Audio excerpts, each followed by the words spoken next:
Russia's TASS news agency has reported that Russia's Sukhoi is developing the country's first single-engine low-observable hypersonic light tactical fighter aircraft that will have a takeoff weight of 18 tons and will also have super maneuverability and improved takeoff and landing performance with the help of a thrust vector control engine, and it will be a universal platform in both the manned and unmanned versions.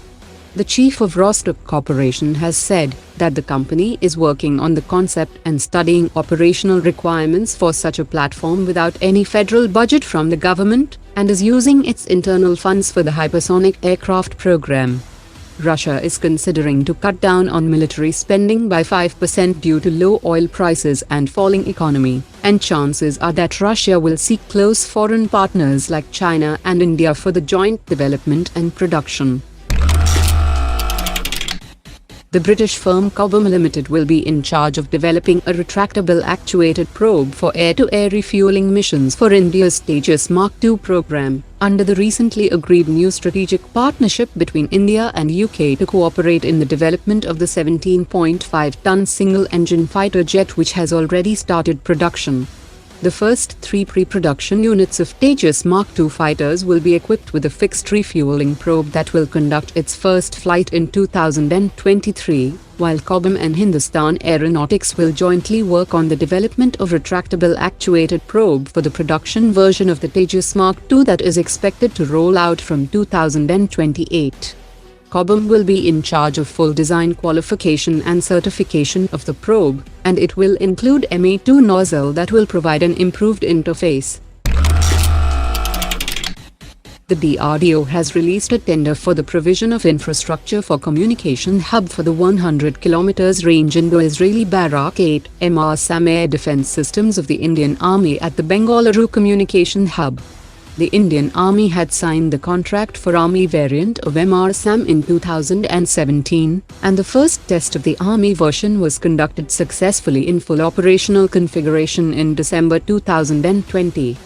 Out of the contracted 1,000 units, the Kalyani Rafale Advanced Systems has already delivered the first batch of MR-SAM missile kits meant for the Army and Air Force, while work is currently underway to increase indigenous content to 50% by the time 250 kits are supplied, and 60% when 500 kits are delivered.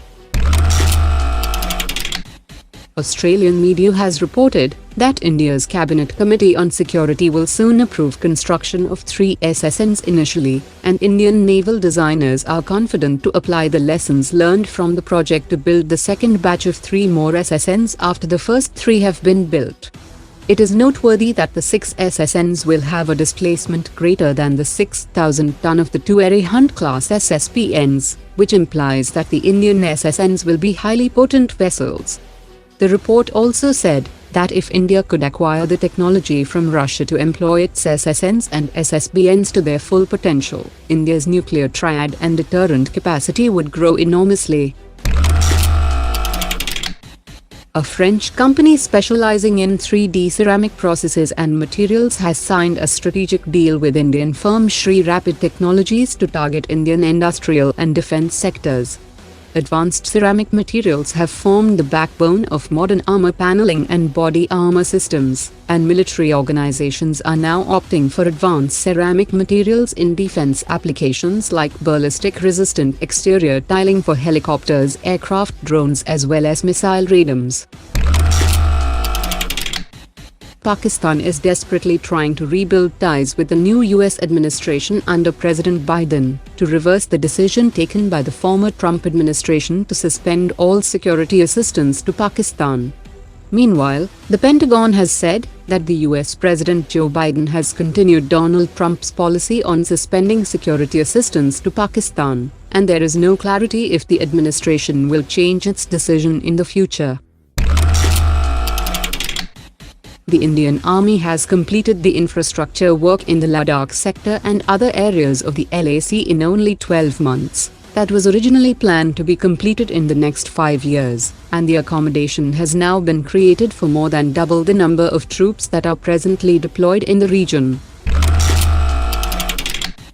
The Indian government has approved the opening of a new consulate in Adu city of Maldives that will augment India's diplomatic presence in the Indian Ocean region and will also provide market access for Indian companies and bolster Indian exports of goods and services.